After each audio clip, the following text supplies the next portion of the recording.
what we're going to do is just quickly introduce ourselves and maybe also quickly, just kind of the landscape as we see it, things we've been working on or doing. And then we really want this to be about you and your questions and us answering what you have to say and what you think, and just to have that discussion. So we'll just quickly get that out of the way so we introduce ourselves and talk a little bit about what's been going on, and then we'll get right directly to you and what you think. So we'll start with my seatmate, Representative Dan Griffey.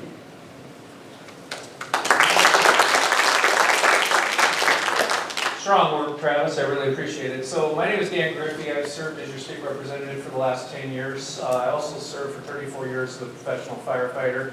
I think the only time I've been in this church was on duty, so I'm glad that I'm in this church not on duty. The good news is I retired 2 years ago, so it's now a younger person's job to do that. Beautiful church. Thank you so much. Travis mentioned that a lot of you were concerned that we weren't here enough and that you didn't see us. Well, we want to rectify that, and this is a great place to do that and a great start. During legislative session, we do community town halls. We have one whole week built into session where we can do that. We can certainly put this up, put it on one of our stops, and we'd love to do that for you because we need to know. I do know a lot about what's going on the ground, but I don't know exactly what's going on the ground in all areas. So I would love to get together with you on a regular basis so we could discuss those issues. So I serve on the Public Safety Committee. They call it Community Justice, Safety, and Reentry now. I don't understand. It's really blocking for those that commit crimes, right? So changing the name also changed what the majority's focus has been on. And it has been a very frustrating time because common sense isn't all too common in Olympia any longer.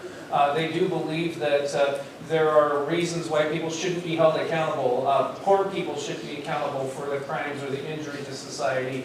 People with mental illness and substance abuse challenges shouldn't be held accountable. That is wrong. A human has to be held accountable, and I'm working very hard to change the paradigm in Olympia. I got to do something this year that we haven't been able to do in a long time, and I gave a I told you so speech 2 years ago. The majority party ended police pursuit. They basically told criminals they could do anything they wanted, and guess what they did? And they were very violent in how they did it. Law enforcement reports to us that people running from law enforcement went up 400 or 500%. And on that, they got into a lot of car crashes. They steal cars now at an alarming rate in Washington State, and Washington State now is either the #1 or #2 destination state for vehicle theft. Have you checked your insurance rates lately? Yes. They're very high, aren't they? Yes. Well, one of the reasons they're high is Washington State has the highest payout for vehicles in the nation.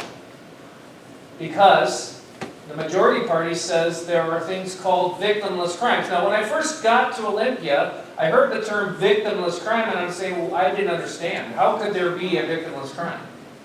In a great republic, in a great society, you have to have rules. Society gets to set those rules.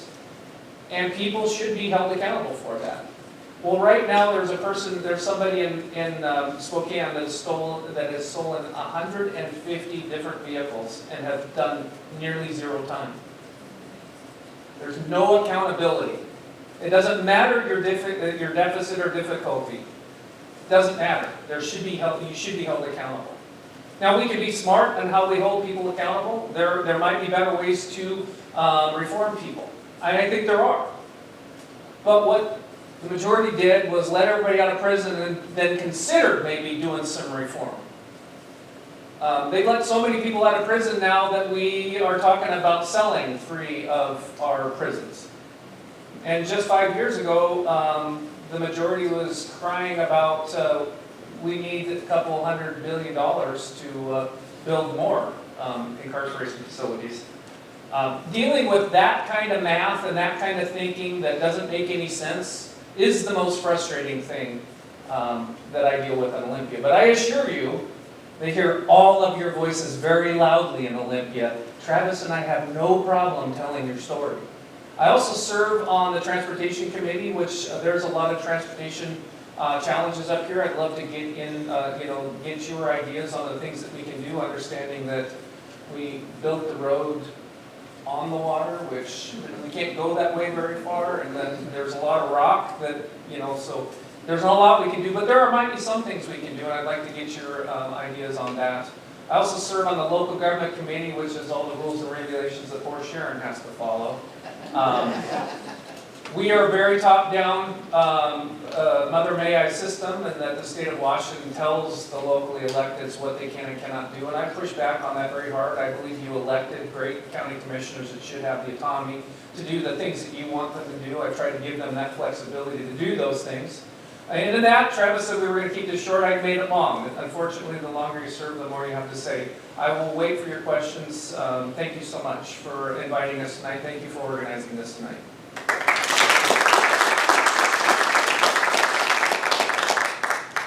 So, as I previously stated, Representative Travis Couture. If you don't know that much about me, Dan's been around a little bit longer than I have. I was a U.S. Navy veteran. I served on submarines, USS Alabama and Nebraska. I worked in the defense industry with Lockheed Martin as a program manager, managing $20 billion budgets and roughly 700 employees in defense of our nation. So I've really built myself a life of service to our country, and then now to our state in this elected state representative position. I serve, what's unique about me is I'm the youngest Republican in the state legislature. And with that comes a unique perspective on issues that particularly revolve around kids. I still have, me and Julie still have 4 young kids. One of them just turned 18 and graduated. So, exactly. But we still have one kid we homeschool and 2 other kids in public school, and we see a lot of those challenges. So I serve on all the committees in Olympia that deal with kids, whether it's Human Services, Youth and Early Learning, which is for child welfare or foster care or juvenile justice. So Dan does all the big boy justice, I do all the little boy justice, which if you watch the news, it's not going so great right now. And in the K-12 committee, all of the K-12 related, education related things. And then I also serve as the assistant ranking member of the Appropriations Committee, which is our operating budget committee. So the funding for all of those things. And so I deal with all the kid issues in Olympia. One thing that I've really taken on to fight in the last year or more is the stunning rise of child deaths in our state, the needless child deaths in our state because of fentanyl. The state cannot remove children from homes where parents are actively abusing hard drugs like fentanyl, crack cocaine, heroin, or other opioids. And the result of those laws, the Keeping Families Together Act that said, no, you cannot remove these kids, even if there is abuse and neglect, is a stunning skyrocketing in child deaths. And so I've taken that upon myself. I've tried also working on trying to improve our schools. If you don't know, most of the schools in our county, a lot of the schools in our county are in the red financially. There's a host of problems. I'm sure we can get into it in a little bit. And then on the appropriations side, we have a huge, huge problem with cost of living in our state. And I would just ask you to think to yourself, has your income doubled in the last 10 years? And if the answer to that is no, maybe ask yourself why the state revenue has more than doubled and the state spending has more than doubled. We have a $75 billion budget, not including some federal money. And we spend every single dime of it. We don't have enough put away in the rainy day fund for disasters or emergencies. But yet again, we have one of the most extreme cost of living, the highest gas, the highest housing prices, the highest grocery prices, and we just keep getting more and more taxes. However, and I'm sure we'll talk about it here in a little bit, there are initiatives on the ballot right now, as you might have heard, that all 4 of those initiatives tackle in one way or another the cost of living in our state and the affordability in our state. So trying to keep government small, live within its means, and prioritize the things that we need to do first, the things we need to constitutionally provide in our state before we start giving lots of little grants and hands out that add up to a lot of money later on down the line that aren't actually making a difference for people at home. So that's me in a nutshell, and I'll turn it over to Sharon to talk a little bit about Mason County.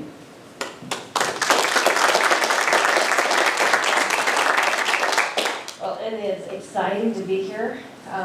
Really want to thank everybody for showing up, and man, what a beautiful church you have. I love it.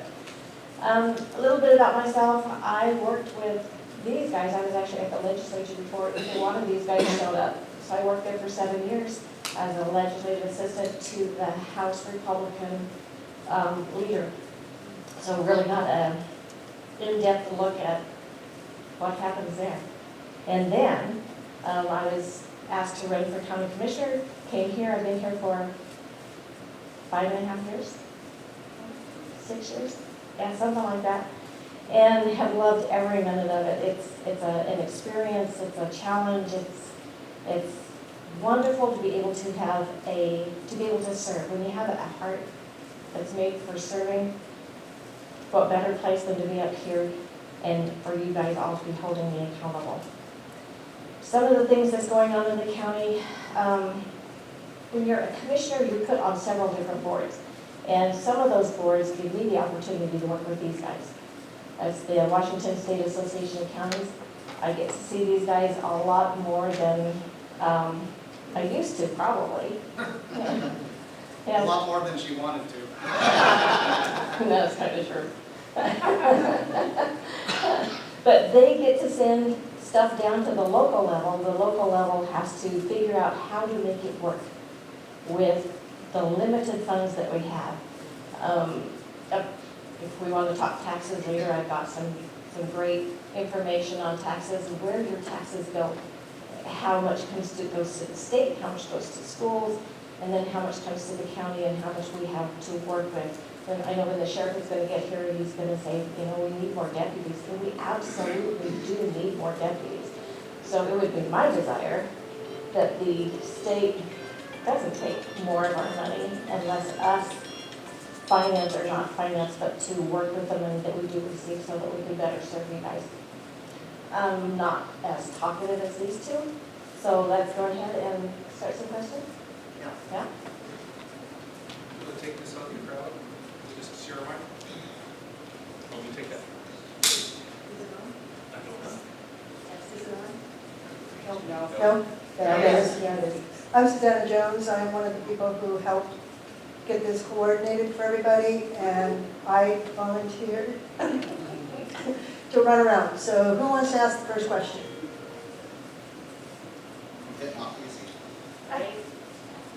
No, the first question and then it's. Crime, punishment, taxes. What's up, Dan, Travis, Sharon? Back when we started our lottery, all that money was supposed to go to the schools, and I'm sure it did, but what happened to the money that used to go to the schools that they took back in place of the lottery money? So they could tell us that the lottery money was going to the schools, yet they took back the money that used to go to the schools, so they just replaced it. So what they don't do now, Mark, is account it separately. So that goes to the general fund. Over half of our annual operating budget, almost 51% of our annual operating budget goes to schools. So technically, it's going to schools. We just spend way too much money on right now. K-12 education is really expensive. It doesn't have to be, I don't think, as expensive, but since we spend, what is it, almost 20 million? The lottery money isn't anywhere close to 20 million. I think we have like 500 million in revenue from that, which is just a small percentage. If we raised $20 billion from the lottery, I could see us saying that. But technically, we spend a lot of our taxes, a huge percentage of our taxes on K-12 education. So it is accurate to say that we probably spend lottery money on K-12 education. Yeah, but all that money was supposed to go to education, and from what I understand, a lot of it does, but the money that all they did was replace the money they used to do. So- what did they do with that money? So when I first got to Olympia, our annual operating budget was $34 billion. That was 10 years ago. Not annual, our biannual budget was $34 billion. Now they spend that almost annually, I mean, fractionally, 2/3 of that on K-12 education. They just doubled down on the spending. And they've just raised up all of the revenue opportunities to make sure they keep up with it.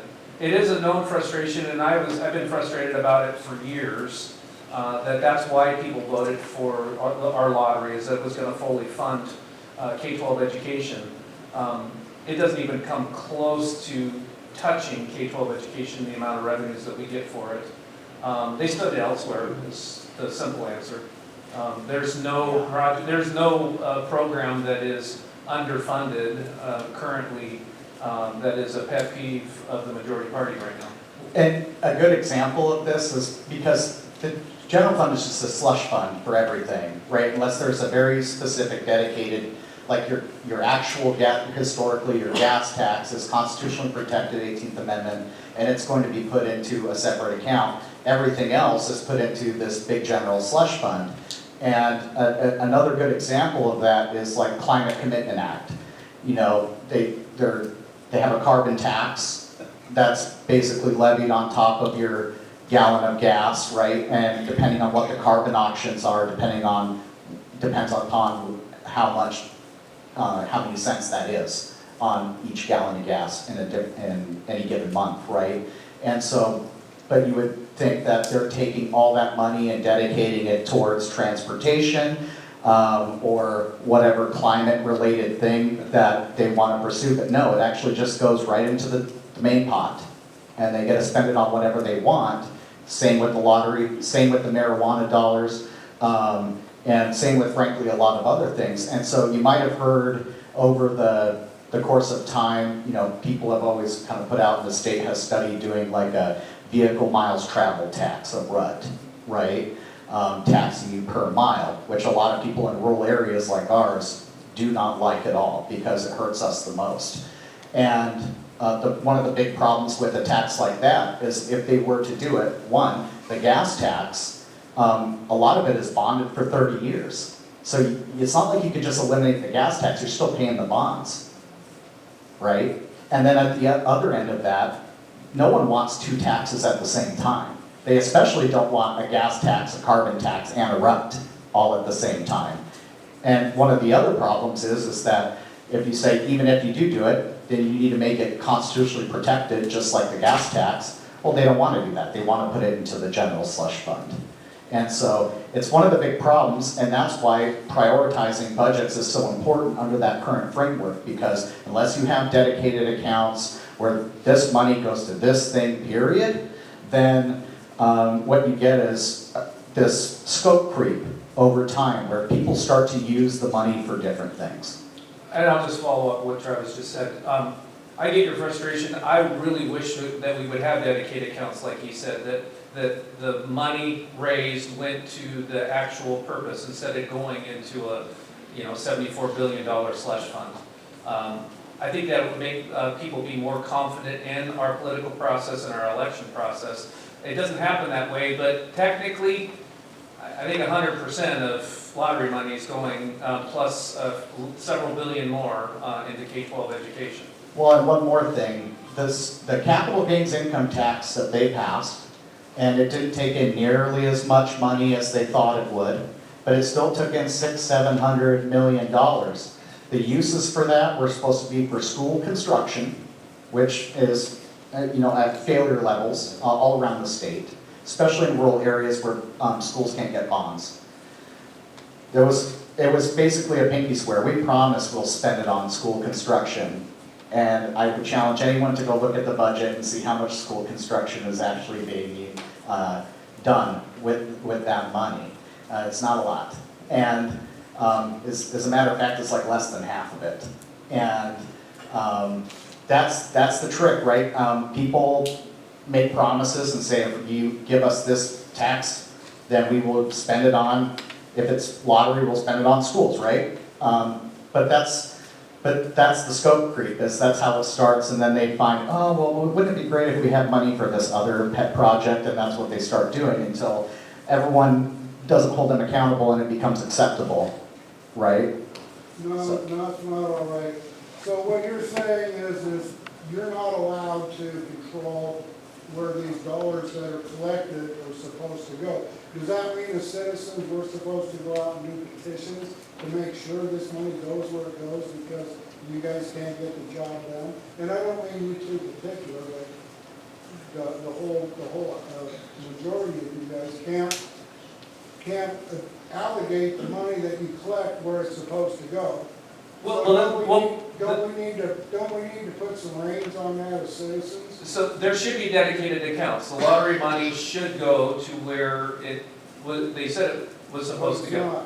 It goes to the general fund, and we spend like 16 times the lottery earnings on K-12 education. So technically it's going there.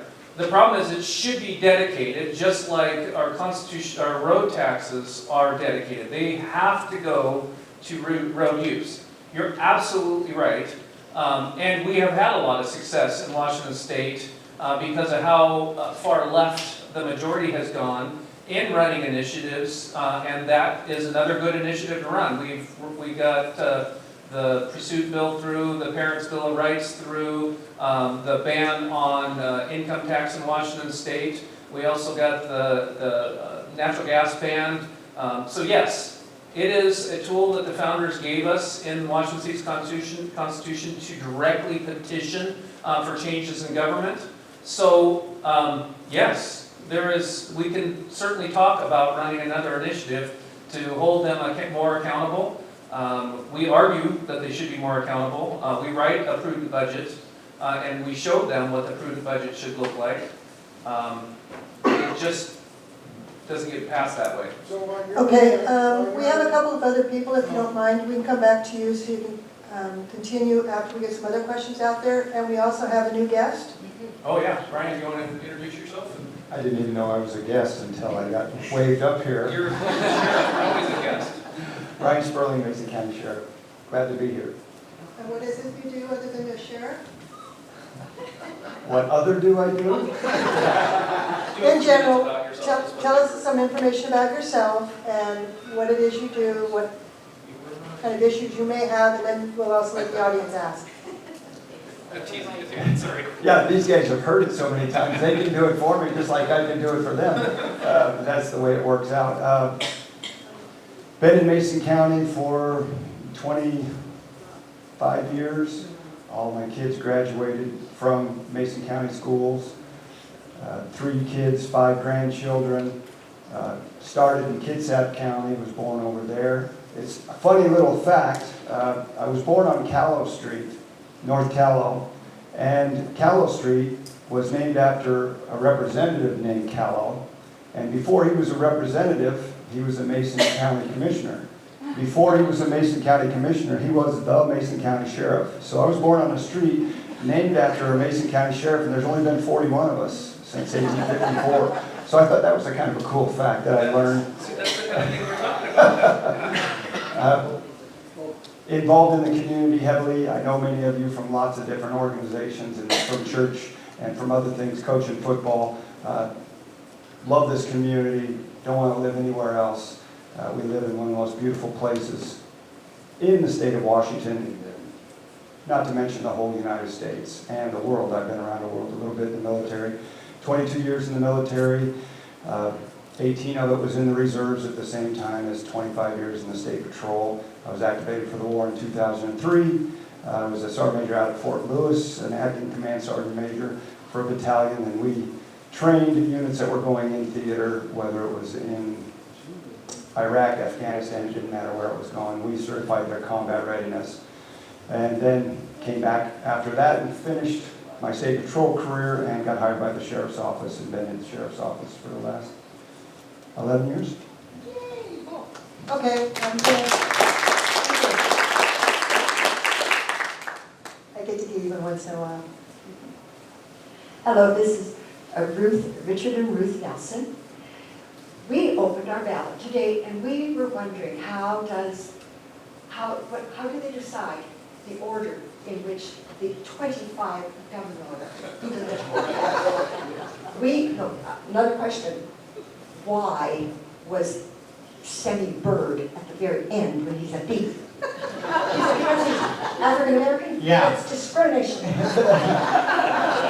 Well, there is a Mason County auditor here, so, here, and Steve can correct me if I'm wrong, but essentially how it goes is everyone files, and then basically, they take all the names that filed and they do a random order. It's a lottery draw. It's a lottery. That's how the order is determined. So Mr. Bird was the unluckiest lot drawer of the lottery, unfortunately for him. I have a question for you. Uh-oh. Hi.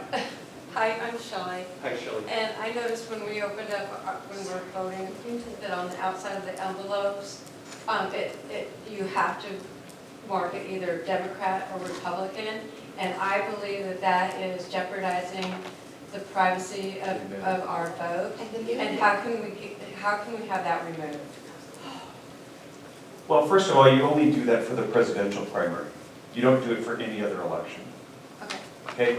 And the reason why we do it for the presidential primary, that's what the political parties want. They want to know who's voting in their primary, so that they can follow up with you for other campaign purposes. But when we're voting, and people are handling our ballot, are looking at the ballot, and how secure is our ballot? Very. When they can see, it's obvious if I'm a Republican, they know who I'm voting for. Well, so everybody does, because for a period of time after the primary, that information is available through the Secretary of State's office. You can download a list of who voted in each primary.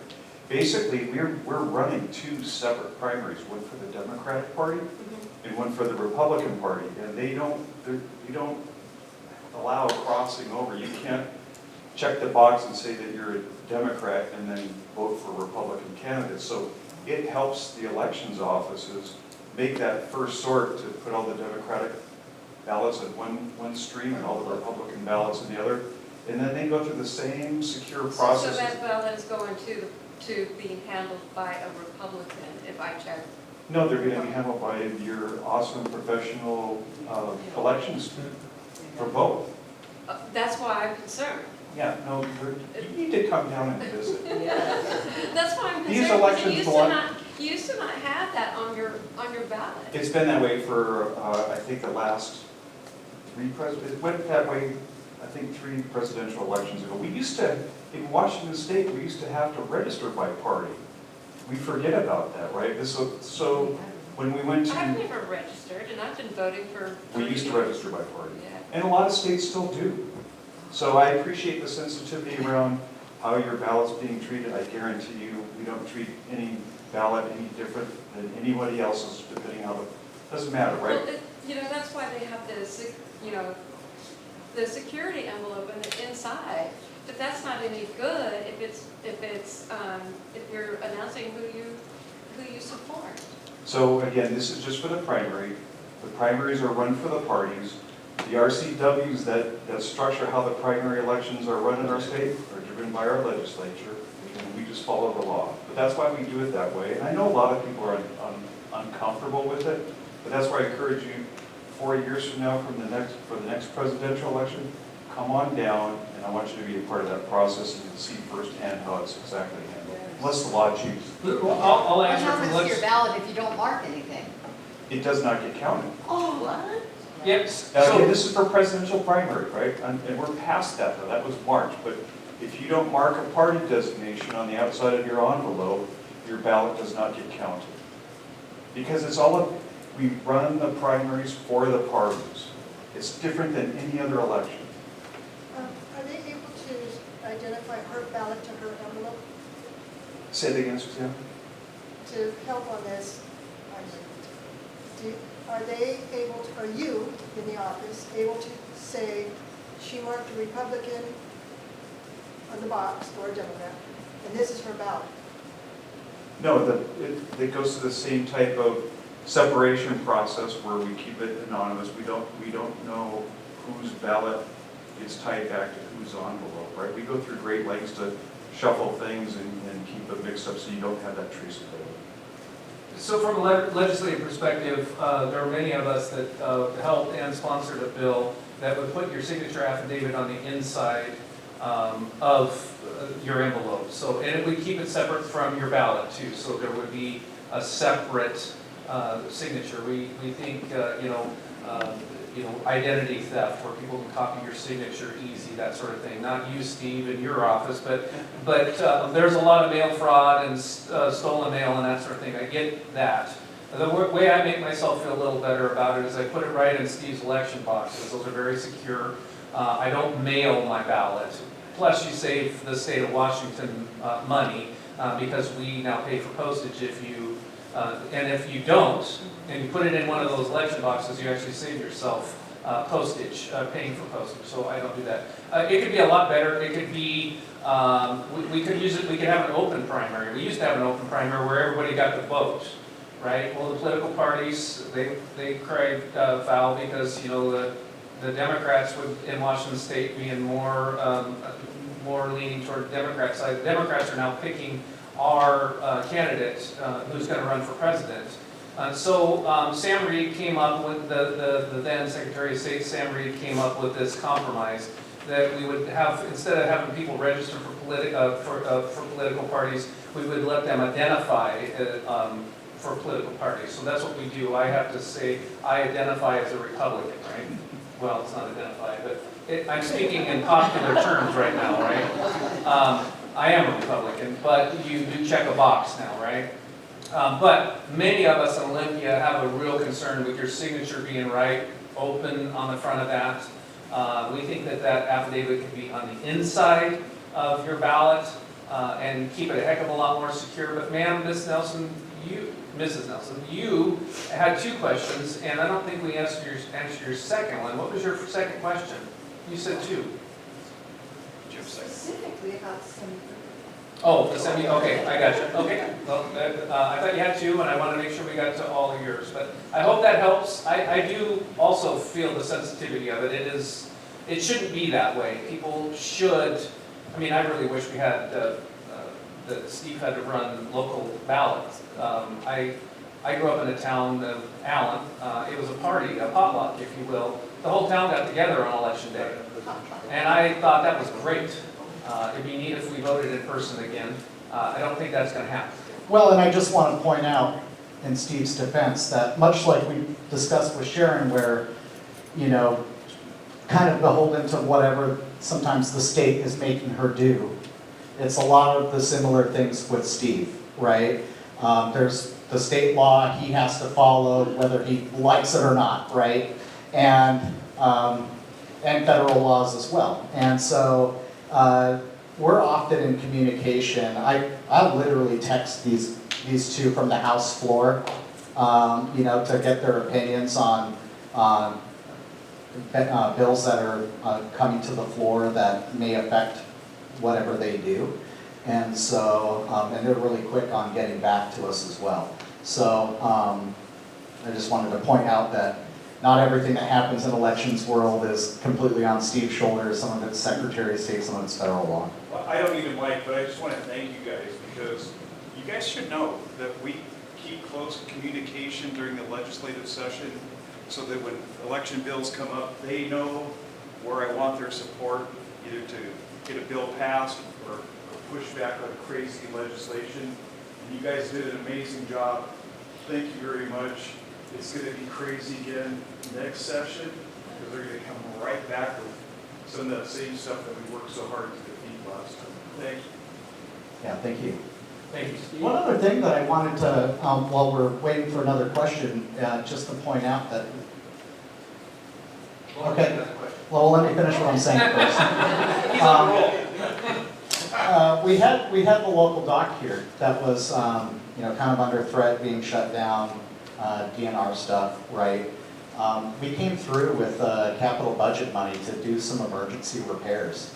to the dock so that we can preserve that asset out here in this community. And it was funny, the whole community, it was like hundreds of people like emailing us every day, and we're like, we got it, we're doing it. But everyone stayed pretty engaged because they really wanted that dock to be there for fishing and for boating and whatever else.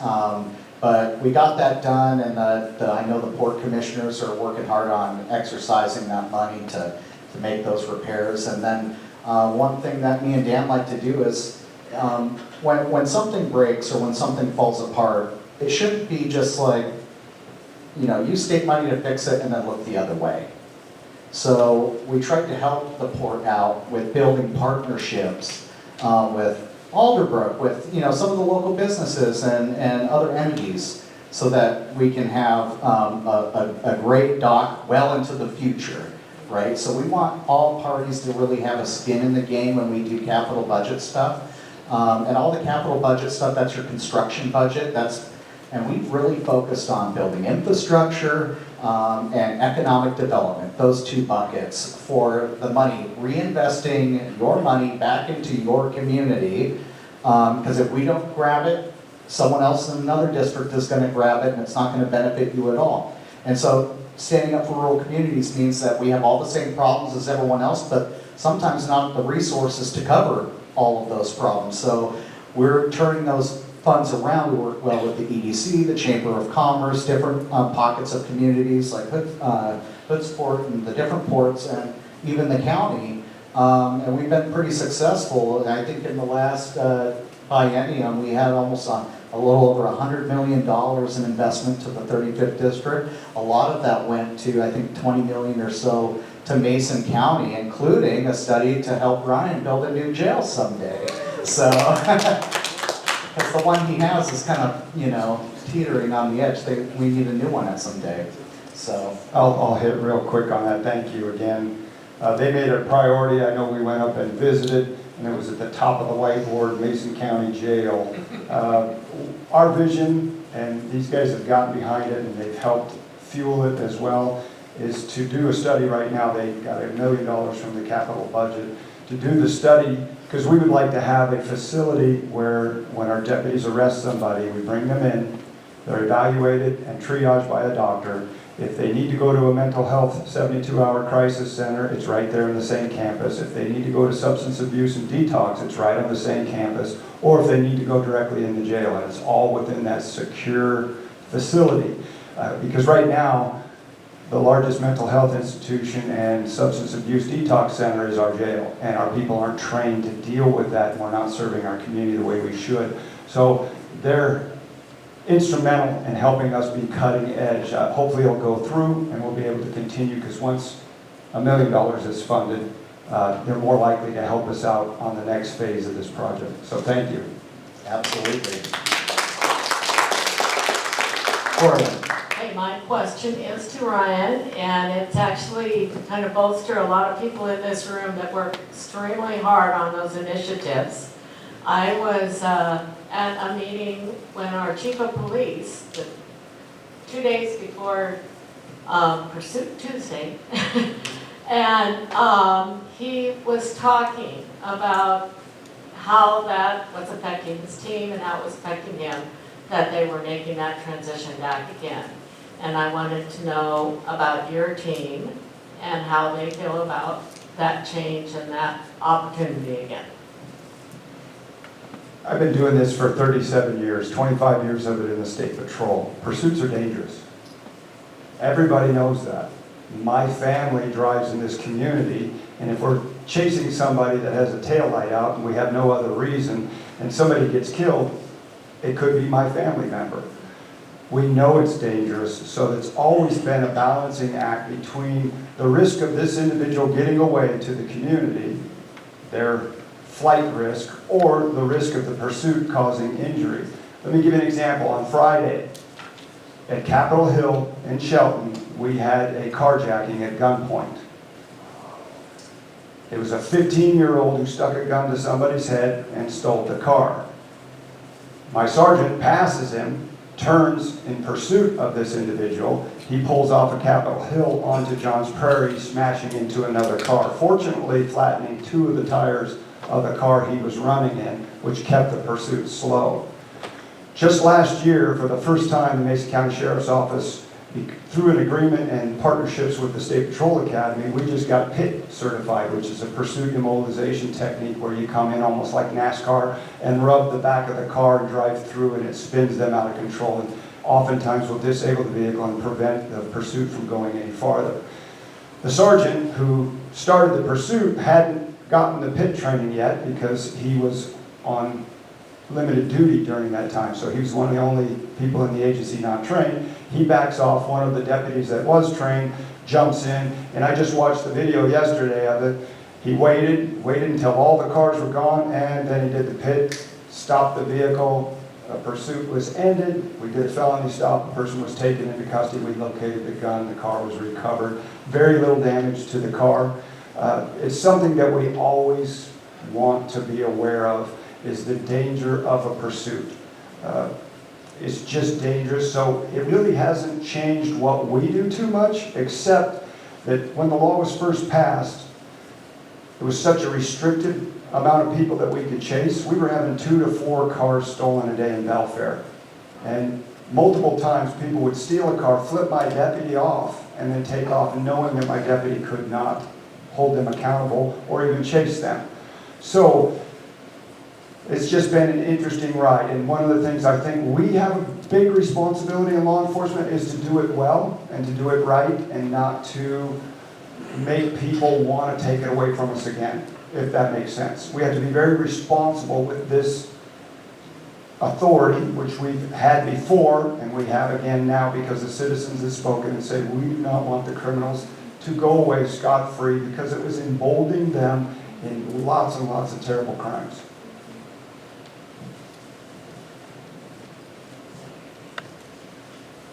Hi, my name's Q. I've lived in Mason County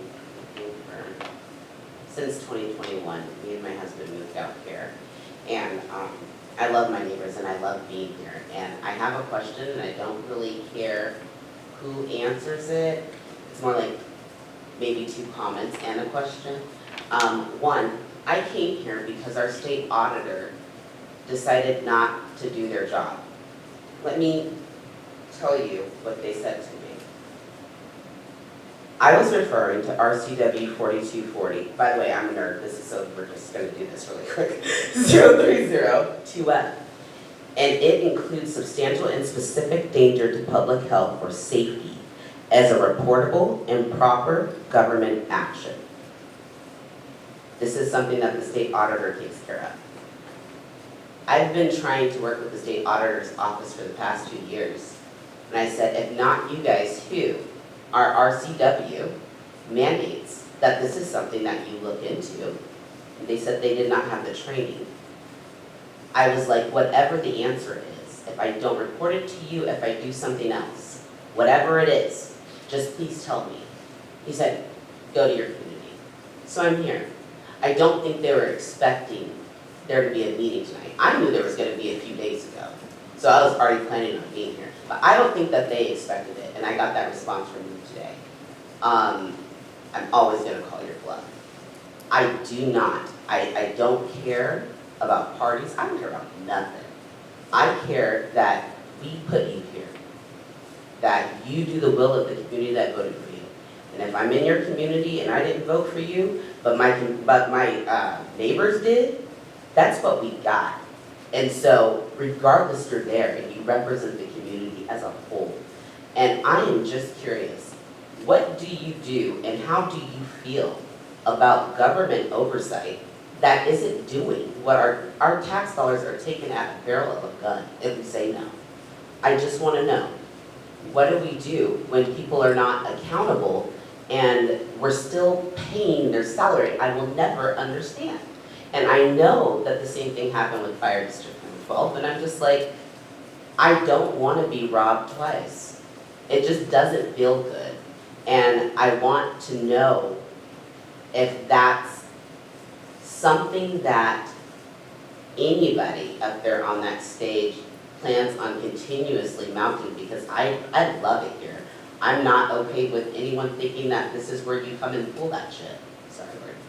You know, it's just not. So, thank you for, I don't know what, I know the RCW that you're referring to, but I don't know exactly what the auditor didn't do. I worked for the governor's office. I had a whistleblower complaint. Yeah, but I didn't know what the complaint was. I didn't get that in your question. I mean, I had tried to report it to them for over 2 years. And they told me at first, 1, they didn't know about my agency. 2, they said that, well, at least twice, they told me that they were unsure and someone would call me back. And then the final time, she said, the reason that we can't do anything for you is because your agency is not covered. Also, not only is it not covered, if it were, we do not investigate issues that have to do with substantial threat to public safety and health. oh, I got you. But that's clearly Yeah, in their no, that- RCW. no, that I'm makes- sorry, I know I explained it weird. No, that makes total sense, but, absolutely, I can speak for him too, we take the agencies to task all the time.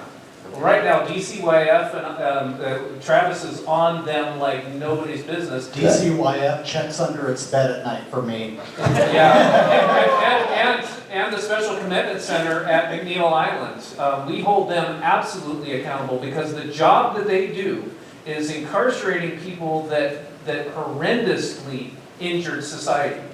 So we hold them accountable. I'm trying right now to hold I think that our Attorney General should represent a local Mason County resident who did the right thing right here on the canal. He went and got a permit to put in a bulkhead.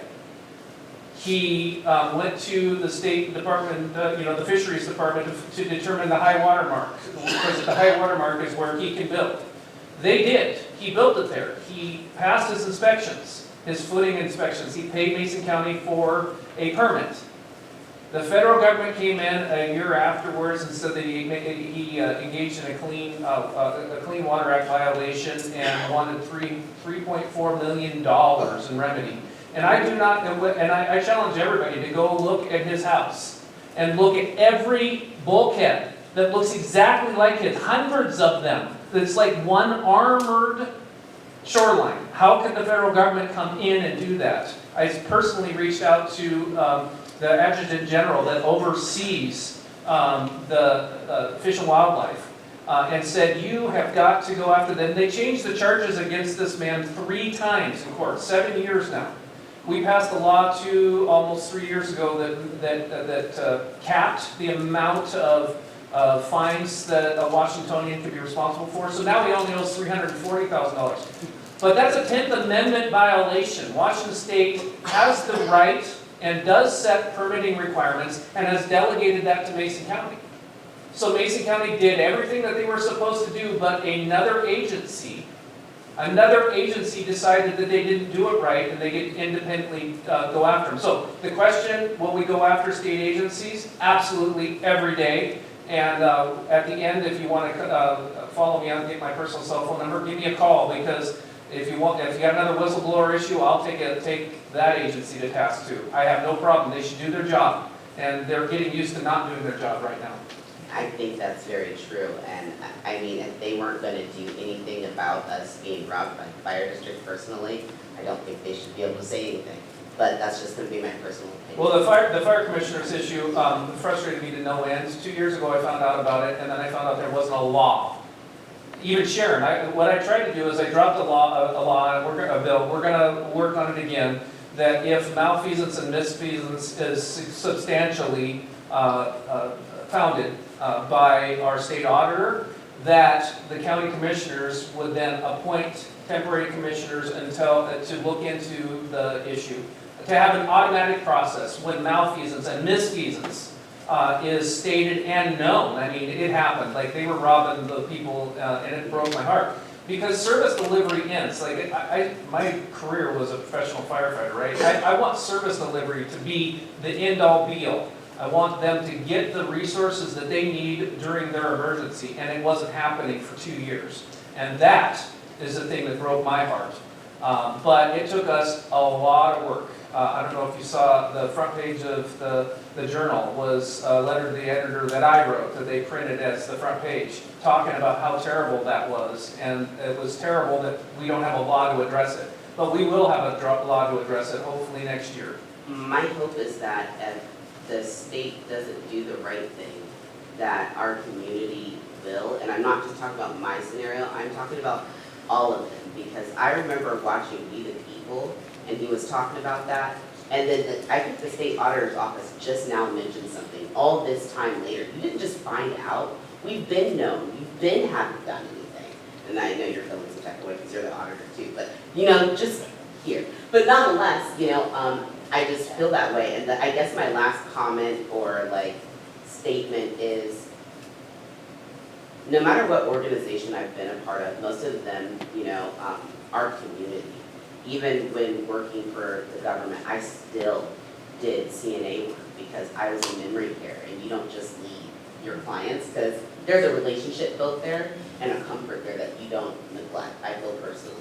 And so, being that I've worked a lot in community, I wanted to share that within 4 months of being here, it was August, I had to Narcan a kid at the gas station. And I've always, all my life, refused to work with children because I love them.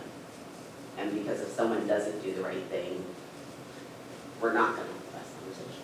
And so, you know, I want us to be careful about the way that we speak about this here in our community, because I think that it's not being talked about, and I don't think that anyone needs to let nobody else's kid die on the corner for no reason, but also the same thing when it comes to people with criminal records, because there are several people, my neighbors, lots of people in Mason County who have a criminal record who are re-entering society. So it's just like when you were talking about, you know, rebuilding that dog, and how it's like you don't just want to get the funding, put it together, and then like walk away and hope that they can make it last. No, you want to make sure that the things are in place for them to be successful. Like, we also need that here in our community, and I just want to make sure that we're being careful about the way that we speak about the people in our community. We don't want to ostracize them. We don't want to make them feel not a part of. And I know after a big meeting with some of the kids in the high school, I know that I don't want to make them feel that way. Or like if they do the wrong thing, like we're not going to re-embrace them. I don't want that to happen, so I just wanted to share that. And thank you for letting me be here. Yeah, thank you for that question. When you asked it, I was like, oh my gosh, I have so much to talk to about that, because one of the things that we're doing at a local level, I like local control, and always have. I think that you get a better result at the local level because we're local. You know, one thing that you said too was, after you're elected, you represent everybody. You might have a little letter at the end of your name or whatever party you're running for, but once you're elected, you represent everybody, and you work for everybody. So I really appreciated that. The DCYF, they brought that up just recently. Well, there's a big issue going on, and the Washington Association of Counties is probably going to sue the state for what they're doing to our kids right now. Good. And so it's kind of cool because at a local level, we get to work with these guys out also. And I consider these guys, all of us up here on the stage, working at a local level, because we do represent you. We're doing a job trying to make sure that people are accountable to the laws that are given to us, forced upon us. Many of them are unfunded, okay? And so those unfunded mandates, it's a mandate. A mandate says you have to do this, whether we give you the money or not. And so at a county level, it hurts. But I think what really hurts is the Department of Children, Youth, and Families. They have capped the number of juveniles that they will take in the facilities. We have some in our facility that should be going to those facilities. They said, oh, we'll give you $300 a day. You can do what you're supposed to with $300 a day. No, we can't.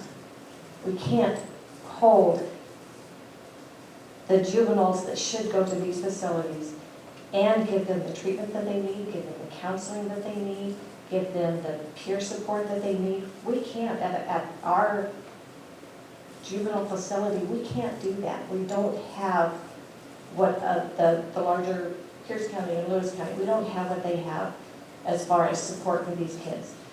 And so when you said we need to do things at a local level, let's do it. Let's work together. There's so many things that we can accomplish as a team. We're a team up here, but we're also the team down there. So, and thank you for your service. You in a CNA? That's awesome. Yeah, I won't belabor it. They both had great responses, and I just, I think that you're right, across the board, there needs to be more accountability in our government, not just for our different agencies and whoever else following the law. And are we funding the things that we're trying to mandate that they do, right? But at the same time, do we have accountability as far as performance? Are we getting the bang for our buck when it comes to a litany of issues, whether it be drugs, homelessness, etc., right? Our kids. And trust me, if I got to talking about DCYF, we'd be here till tomorrow morning. Serving on all the committees that deal with kids, I feel you, because I walk into that human services, youth and early learning, so my heart is really heavy. And I talked about it earlier, the skyrocketing child deaths because of fentanyl in the homes.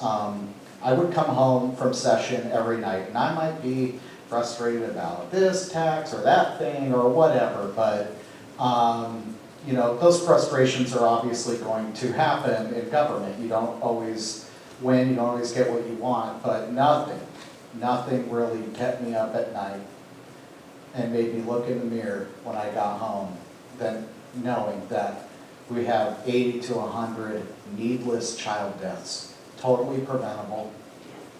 And I made it my mission last year. I'm not gonna lie to you, I went bonkers, right? I just went nuts.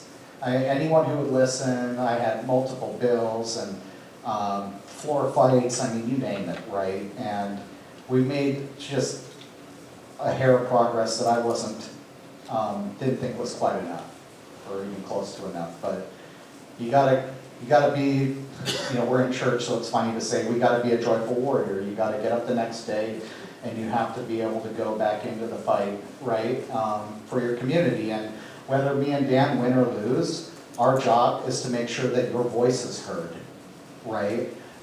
We might be in the minority, maybe someday in the majority, whichever, it doesn't matter. Our job is to go and make sure that we elevate your voice to make sure that your voice is heard, that your needs are addressed, and we go fight for those things. And we fight every single day of the 105 days, and we are just dead exhausted at the end of it. I think the last 2-week floor period, I was getting 3 hours of sleep a night for 2 weeks.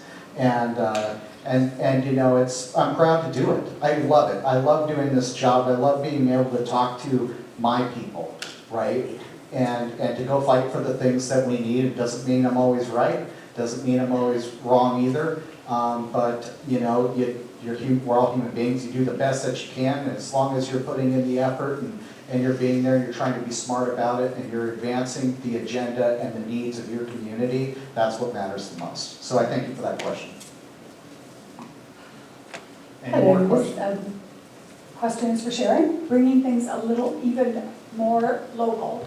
I was just wondering if, I know this is not your district, but I was just wondering if the intersection of 101 and Lake Christopher Road is on your radar as far as traffic control. Yes, it is. And in fact, there's two here. So the state highway and then the county road, right?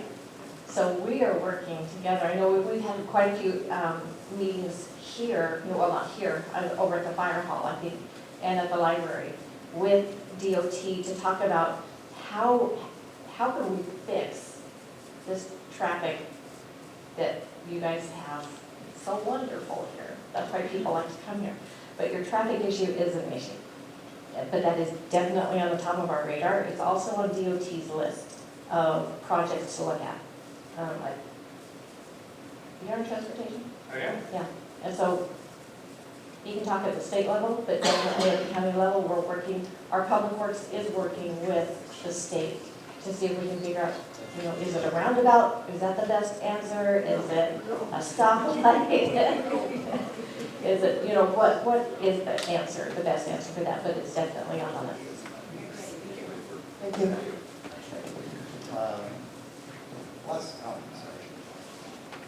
My name's Michael Hobbs, and for 30 years I was the government. I worked for DSHS. I spent 20 years in the Children's Administration, which is now Division of Children and Families for Havertz. At the end of my career, I was a whistleblower, and they tucked me in the corner, and then I lost my job, and then I sued, and I won some money. But what I wanted to talk about is something that I think everyone needs to be aware of, and I'm going to call it realistic expectations, and it has to do with those kids. The kids that are going into foster care, and where they come from. Because I studied them, I worked with them, I have expertise in child development and disability for SSI stuff. And what I noticed over the 20 years I was there is the kids got worse and worse and worse. And if you think about it, if there's a family who's hooked up on meth or fentanyl, or actually they do both nowadays, because they get up in the morning and do meth so they can go out and get some money to do the fentanyl. Think about that. Those kids are actually animals. I don't say that lightly, but when they come into foster care, loving foster parents can't handle some of them. And the ones you're talking about, Green Hill and Maple Lane, those are the worst of the worst, and there's more and more. Just the idea, what I'm getting is, it's not always the social worker's fault. It's a reality of our communities. Yeah, so especially right now, DCYF, and so it was created in 2017. It took over from DSHS. It deals with child welfare, it deals with early learning, it deals with child care policy, juvenile justice, juvenile rehabilitation. So it's got a pretty big umbrella. And literally, you can kind of go down the list of all those responsibilities and see that everything under the umbrella of DCYF is in crisis mode.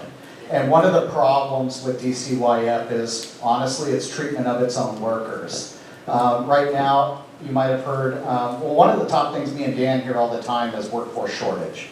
Every single person, like group, person, whatever, comes to our office, every industry is in a workforce shortage for one reason or another. And everyone's trying to find a way to boost up their workforce numbers, but that's the same with the state as well. And so what we have is a workforce shortage of social workers. A lot of the experienced ones, some of them left during COVID, they didn't want to get a vaccine or whatever it may have been, or maybe the job ground them down too far, right? Yes. And now you have this younger group of social workers with a lower amount of training in some cases, but they're also outnumbered, right? And then the problems surrounding that are getting injected into the agency as far as with foster care and everything else, it just keeps getting exponentially worse. And Sharon talked about the JR thing. It just gets worse and worse. It's overcrowding. Some of it's state policy. We consider right now an 18 to 25-year-old a child in JR, and that's really the crux of the problem, is that 18 to 25-year-old is an adult. So that's the argument that's playing out right now that Sharon was kind of alluding to. But so some of it's policy-wise, but then right now, social workers in DCYF are basically getting assaulted at unprecedented levels at the homes. And not only are they getting assaulted at the homes, but right now when they go inside the homes, the drugs are 50 to 100 times more deadly than they were when when, 10 years ago. And so imagine you're a social worker, you knock on the door, your job is to go protect the kids, and maybe the house, there's meth being cooked in there, or there's fentanyl residue all over the place. Maybe there's a addicted person in there using at the time. Unfortunately, and more often now than ever before, they're finding a dead child who has accidentally ingested and overdosed on fentanyl mostly, and sometimes beaten to death by parents, who have got paranoid on meth or other drugs. And it's extremely sad, and that's the deaths I think that are totally preventable. But at the same time, you have to protect your social worker. So I ran a bill last session that said, hey, it's a Class C felony for you to assault a social worker, which, by the way, is the same exact penalty it is to assault a dairy worker in this state. And I just said to myself, if you can get a Class C felony for assaulting one state worker, why not another? And we're sending our social workers into some of the most dangerous areas in our entire state, and a job to protect the precious life of a child. And so, unfortunately, because I tried to make it a Class C felony, and as not only a Class C felony, but also the ability for social workers to go with first responders to the doors, right? Because not only social workers are undermanned, but our police are undermanned as well. If you didn't know that, we're the lowest per capita police in all of the nation in Washington State. And in the 35th, we have the lowest per capita police of all of Washington. And so it's hard to get justice that way, it's hard to get accountability that way, and it's hard to keep people safe that way, not only just the kids or the parents or whoever, but also our workforce, whether they be police or social workers. So there's got to be a lot of work being done there, but it starts with, one, can they work together a little bit? And then two, can we make a penalty so that if you assault a social worker, you don't just get a slap on the wrist, right? So a lot of work to be done there, but absolutely it's broken right now, and I think that agency needs, there's bipartisan calls right now for the Ross Hunter, the secretary of that agency, to go. He needs to go. Well, yeah, he needs to go. Thank you, Travis. I just want to say, it is absolutely righteous to draw a delineation between the people that are trying to provide the services and the people that are running the agency. Those are the people that Travis and I go to war with, because we believe they are not giving the tools to the boots on the ground, because they tell us. We have, the social workers have a lot of confidence in Travis and I that we will keep their stories to us and then go fight for them, so they tell us. And they're telling us some terrible things, and they just have terrible working conditions. And it's really more Ross and the leadership of the agency, not the agency itself. Ross Hunter didn't know what he was doing the first time he came. Well, I served with him in Olympia in the legislature. He didn't know he was doing that either, so. Okay, thank you, all four of you, for the service you do. And after Travis talked, this seems quite trivial, but I do have a concern. And ever since COVID hit, our school districts, their enrollment has gone down. They're having a hard time paying their bills. It's really pretty tragic right now. And so what I see will probably happen is they will, rather than be cutting their budget a lot, they're going to be coming to you in Olympia and saying your primary focus is to educate our kids. And we've talked about all these different areas that need money. It's not that I don't want the kids to have money for their education, but it's really getting to be a crisis as far as I'm concerned. That's an incredibly important question and perception, because I will tell you that schools have hit that financial cliff. And like Dan said kind of at the beginning, we spend roughly half of our budget, half of $75 billion on K-12. That's infinitely more than we spent 10 years ago, and still delivered, by the numbers, a better education with better academic outcomes. Right now, only 75% of the kids in our state can't do math at grade level. 50% of kids in our state, roughly 50%, can't do reading, writing, ELA, English language, and science at grade level. So ask yourself, if it were a business, and you went down and sat down at the restaurant and ordered a meal, and the meal came, and there was only a quarter of the food on the plate, would you pay the full tab and then lay down the tip as well and smile on your way out? No, you'd be mad, right? Parents are consumers at the end of the day. They want results. Their kids are the most important thing to them. And when the academic achievement is not there, we're in a big crisis. And it got worse during COVID, school from home, which caused a lot of teen anxiety and mental health and suicide ideation, which causes more violence and bullying in the schools. So why are parents pulling their kids out of the schools? It's because of violence and bullying, it's because of mental health, it's because of low academic achievement, and policies being force-fed into communities like ours from Olympia that do not match the values of parents in communities like ours.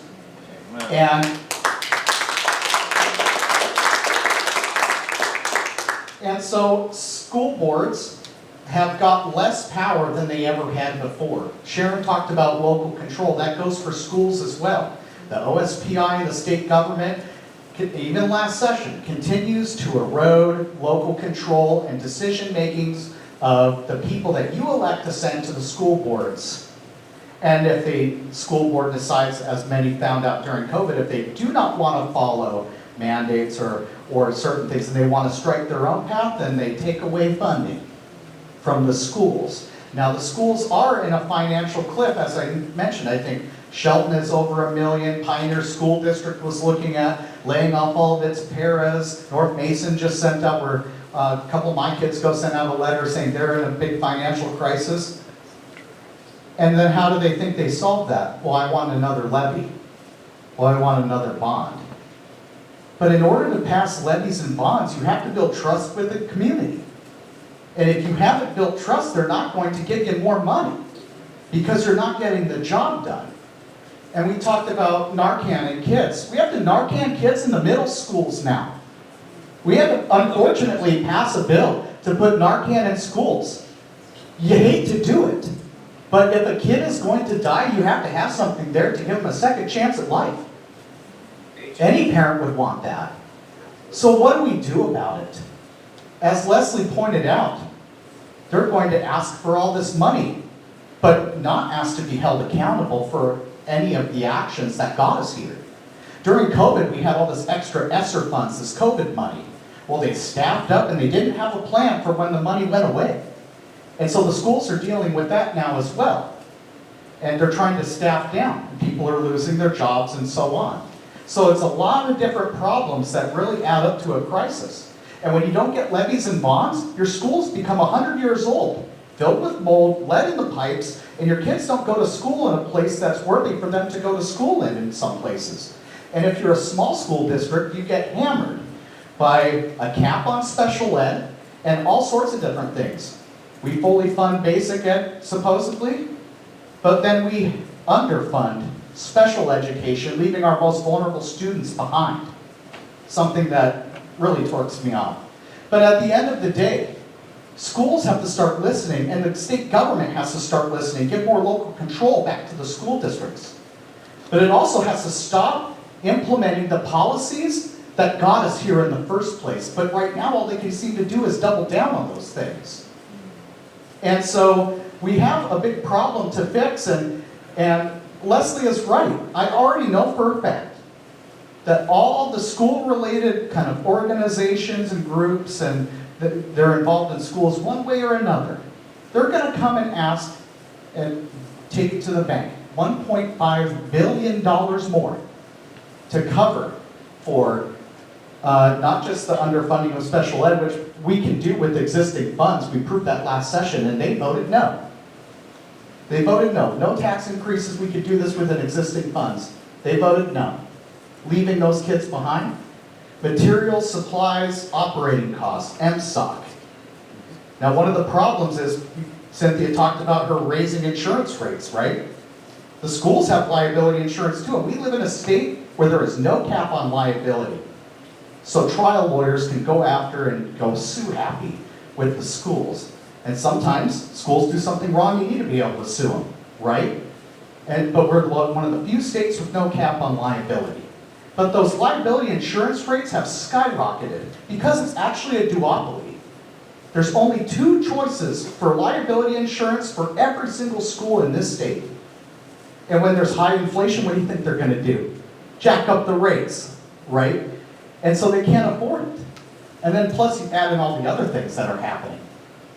And I'm sorry to say this, but when you have policies like in North Mason, where parents come to me and Dan all the time and they say, why is a biological male able to shower with my daughter inside of the locker room? Do you think that parent is just gonna accept whatever answer from the school district and say, oh, well, no, they're gonna pull their kid out of school. And every single kid in this state, roughly $15,000 to $17,000 per pupil per year. That's how schools get money. If you pull your kid out of the school loses money. If more people enroll their kids in the school makes more money to cover those costs. And so, I've been going around as a member of the K-12 committee talking to a lot of the school boards in our school boards and school district superintendents in our county, and having that that truthful, honest discussion, that blunt discussion about what's going on. And you know what's surprising? A lot of the school superintendents actually agree. They agree with a lot of what I just said. But the state holds them back from actually doing anything to fix it.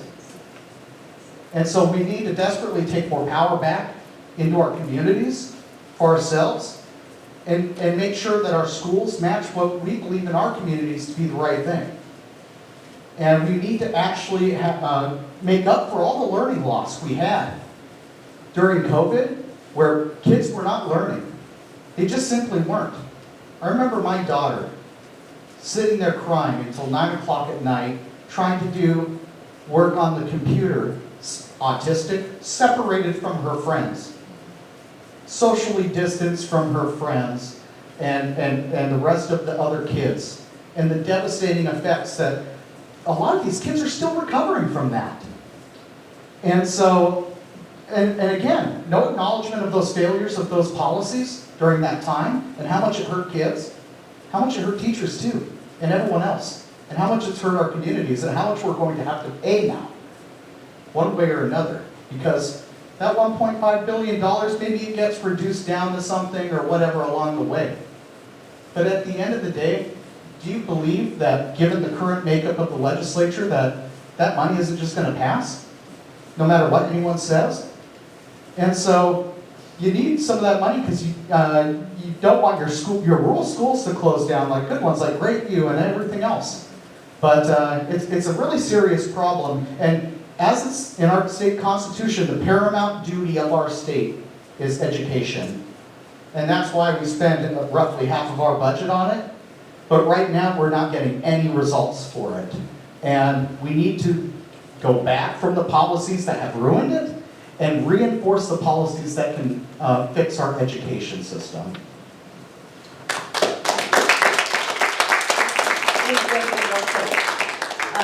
I wanted to thank Bob and Laura Lynn Rogers because they attend every school board meeting in Shelton. Those two right there. And that's what we all need to do. We all need to, if you can't make it to the meeting, our friend up there has the recordings on Mason Web.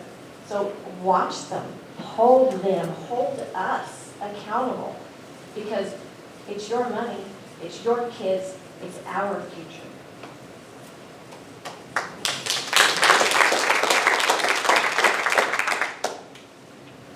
Any more questions? Oh, the one in the back. You were saying we need to take back the local control for the school board, but it's sort of catch-22 that if the school board decides, okay, we're not going to follow those state mandates because we know it's not good for the students, then the state pulls their funding. So how do we actually, as local citizens, take back that control when really the state is holding the purse? Well, so to a certain degree, right? But unfortunately, the Office of Superintendent of Public Instruction has exerted itself maybe with saying he has more power than he does. All power for local schools resides in our school board directors, locally elected. But we have something called WASDA, Washington School Directors Association. WASDA comes out with model policy. And they hire attorneys, each one of our schools have attorneys, and their attorneys tell them that if you don't follow this policy, you're liable to a lawsuit. So if it's a model policy, that's a recommendation, that's not a requirement. I have tried to work locally to educate our school board directors on what model policy is, which is what you can choose to follow or not, and what absolute policy that you have to follow that would do exactly what you said. Sadly to say, WASDA's got a lot of school board directors scared to the point in time where they just do everything that WASDA says, but they don't have to, right? They don't have to do it. And so from a legislative perspective, the quickest and easiest way that I can get results is to educate our school board directors on what their true mission is and what their true job really is. Because there is a lot of local power. They get to set the curriculum. Now it has to fit within the state guidelines, but they get to set the curriculum. A lot of them don't believe they get to set the curriculum. They're shocked to hear that they can. They're also shocked to hear that the transitioning person that's showering at North Mason is a model policy recommendation. They didn't know that when we talked to them. They thought it was a mandate from the state. Many school districts in the state of Washington has opted not to follow that model policy that was brought on by the Office of Superintendent of Public Instruction. So I get what you're saying, and yes, absolutely, they're scared straight, but they're mostly scared straight because they're afraid if they don't follow model policy that they will be sued. And we got to fix that as well. Well, and on top of that, what it looks like to bring back local control is for the legislature to stop passing more mandates onto school boards. So that's more in line with what I'm talking about is, yeah, you're right. Right now, if you don't follow the mandated thing, the state can come down on the school board, right? And maybe pull funds away. But from the legislative perspective, we want to reduce and eliminate some of those mandates and take that off of the shoulders of the school board so it's free to do its work, right? And so I think there's a little bit of a nuance there. Yes, they can use the dangling carrot to take money away from you or to get you to do something in a school board, but what I'm proposing is more power for elected school boards so that they can, which means less mandates from the legislature so that they can strike more of their own path. Cynthia. Hi, I have a question on line of voter integrity. So how do we keep the Department of Licensing from automatically registering citizens, or what people vote when they get a driver's license? You have to pass legislation for that? Yeah, we'll have to pass. I voted no on the automatic registration bill, but yeah, we'd have to pass a law. Is that on your dance card for the next session? Well, we run it every year. The majority likes automatic registration. What we do now before 18 years of age is we give you they give them a pre-voter registration card that says that at 18 years old, we're going to just register you. Now, for me, being a strong patriot, I think the best way to register, as a matter of fact, my wife, I don't know that she thought it was, when I was dating her, she thought it was, but on her 18th birthday, I gave her a voter registration card, and I thought it was the most heart, touching sort of thing that an individual could do. So romantic. It was romantic. I thought it was romantic. I really did. I mean, I bleed red, white, and blue, and I thought the right to vote. And I says, well, you didn't have to fill out the thing I had to fill out, which was registered for the draft. So you're lucky, right? But now that's not the case now. I was rambling. Anyway, I believe it should, with this great honor we have in this great republic to vote, there should be something that you do to earn it. And if the requirement is you have to go fill out a form, maybe we provide them for them where they get their driver's license, but you know what, you should fill it out. And do they have to show proof of citizenship? So, yes, unless they're not here legally. So, a legal citizen in Washington State, they will aggressively determine citizenship. But there is a flaw in the Secretary of State's online voter registration that you have to show a driver's license to register to vote.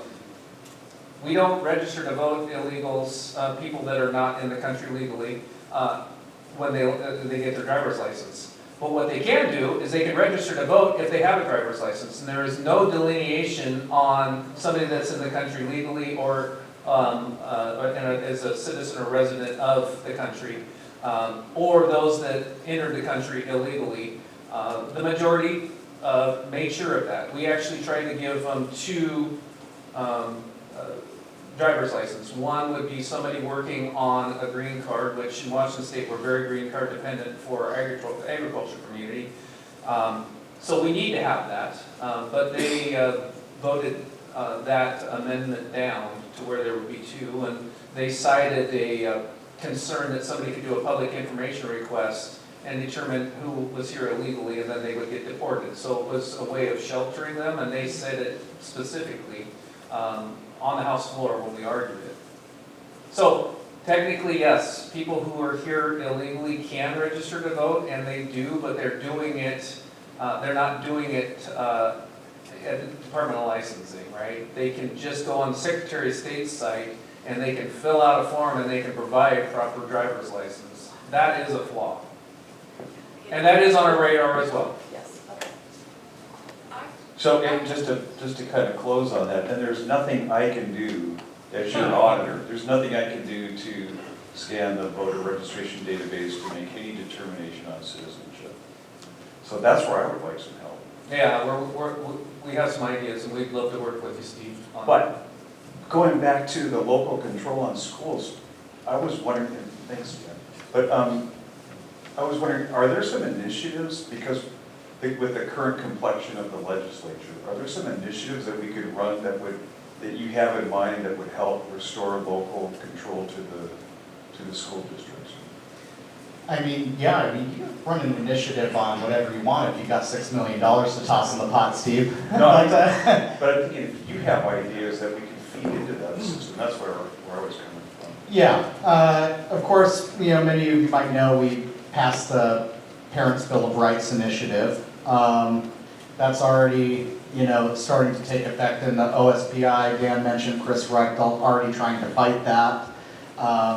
Because I guess it's crazy to assume that a child's records can be viewable by parents.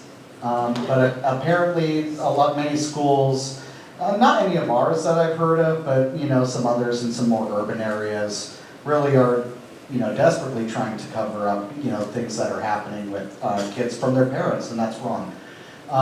So as far as local control, or frankly a host of things, right? It could be a host of things. Yeah, you could run an initiative, but I mean, you really gotta, running an initiative is one of those like measure twice, cut once, right?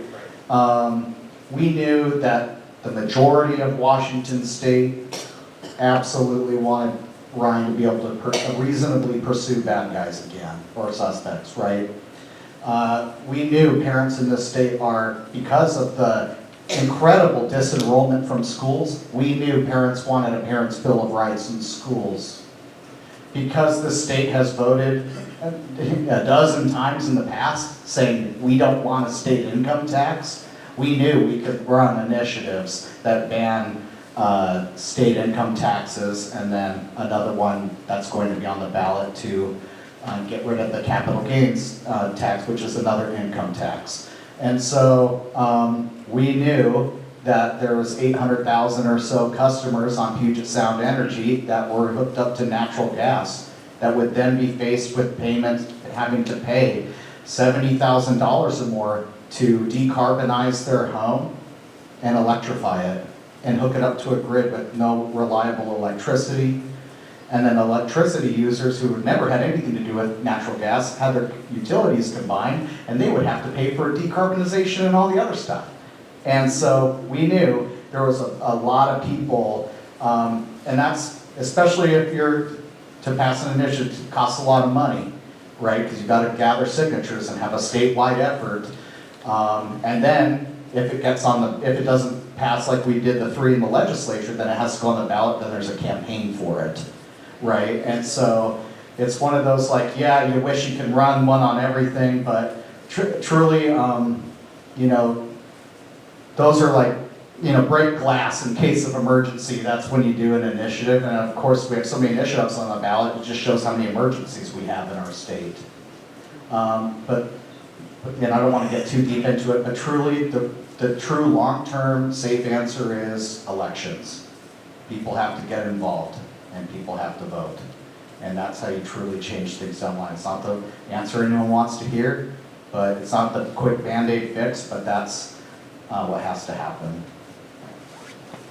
So I would appreciate you talking about initiatives. There's going to be 4 in November. Is there any way, I shouldn't say it that way, how easily will it be for the people who put the laws into place to say, I don't care what you guys say, we're not going to do it?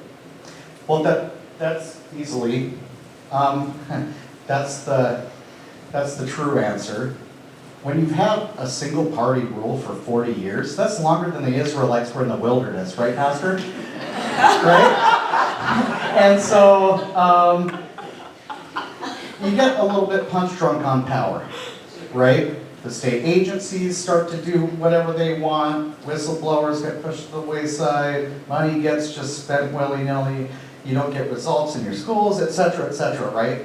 So anytime you have one party rule, that's, you know, and then that whole system, the whole bureaucracy and everything else really gets inundated with that as well. Over time, it just gets deeper and deeper. And so,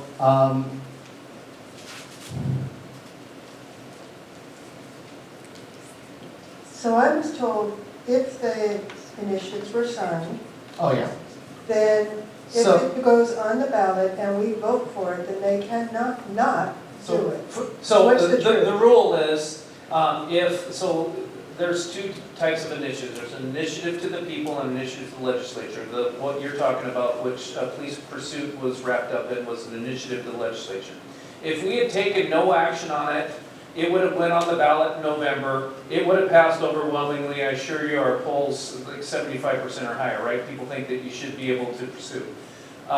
It would have been in effect mandatory for 2 years unless the Supreme Court stepped in like they've done in many of the Tim Eyman initiatives. $30 car tabs. $30 car tabs, the whole 9 yards.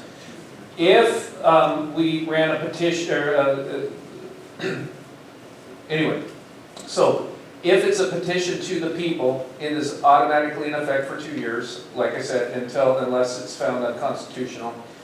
Because we passed it, the initiative to the legislature passed, they have the right to change it in January. And I assure you, there are a lot of the majority party state representatives that are colleagues of mine that are already talking about running a bill to go right back to where we were and have no police pursuit again. So yes, it is very easy, this is very delicate, and there's going to be a lot of arguing next year over that, I assure you. But we will make the argument to keep pursuit, and that we will bring the people in. And that's the way that we in the minority are very effectual is, well, the majority doesn't like it when people don't like them. So we bring in hundreds and sometimes thousands of people to stop bad things from getting a lot worse. And even when there's the 2 years where you can't touch it thing, right? Like when it's passed on the ballot, 2 years is not a long time. It's one term, that's one long session, one short session. And so that's why I brought up elections and why it's important to vote and voice your opinion and stay vigilant about the things you care about. Anyone else?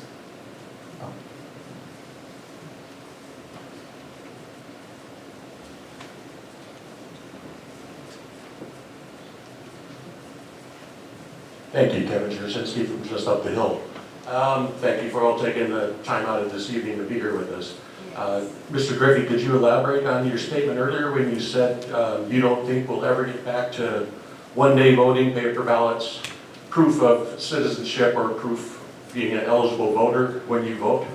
Well, I mean, I think some of those things could happen. I think, unfortunately, when we poll Washington State, the majority doesn't feel the way that I feel, that there should be some grit or some commitment you make in this great republic, and that commitment, like I missed one vote. I missed that one vote because I was on a 150-acre brush fire at Lake Limerick where I had to vote, and I couldn't leave the brush fire. So one vote in my life I've missed, and I feel terrible about missing that one vote. As a matter of fact, in the Bush administration, if you missed a vote ever, you didn't have an ability to serve in his cabinet. That was an absolute litmus test. He wanted to know that there were people that were vested. I think maybe I should take back that never would it happen, but I don't see it happening. What Travis just articulated, the current position we're in, a position of comfort, a position of many different things. People are used to doing it, and even there are quite a few Republicans that don't want to go back to in-person voting. It disappoints me, and I think we should. I just don't think there's the full political will. I think there's 2 legislators right now that you got 2 votes, right? There's probably 30 more that I could probably muster out, but we wouldn't get, you have to get 50 votes to pass the House, and it has to pass the Senate, and then you have to have a governor that'll sign it. And with 40 years of one-party rule, they are absolutely drunk with power, and they don't want to see it go away. And that is a key tenet to their rights for all. They say it's a rights issue, that if you make people go to a voting place, that you are trampling their rights and freedoms to vote. And I don't see it that way. I believe there should be an obligation. There should be something vested that we all have in this great republic in asking somebody to go somewhere to vote and actually go pick up the voter registration and show the determination, the need, the want. I mean, that's me, man. I think it should be that way. I just don't see it. I don't want to, I don't ever want to tell you a non-truth. From my perspective, I don't think we're going to go back there, but I would love to.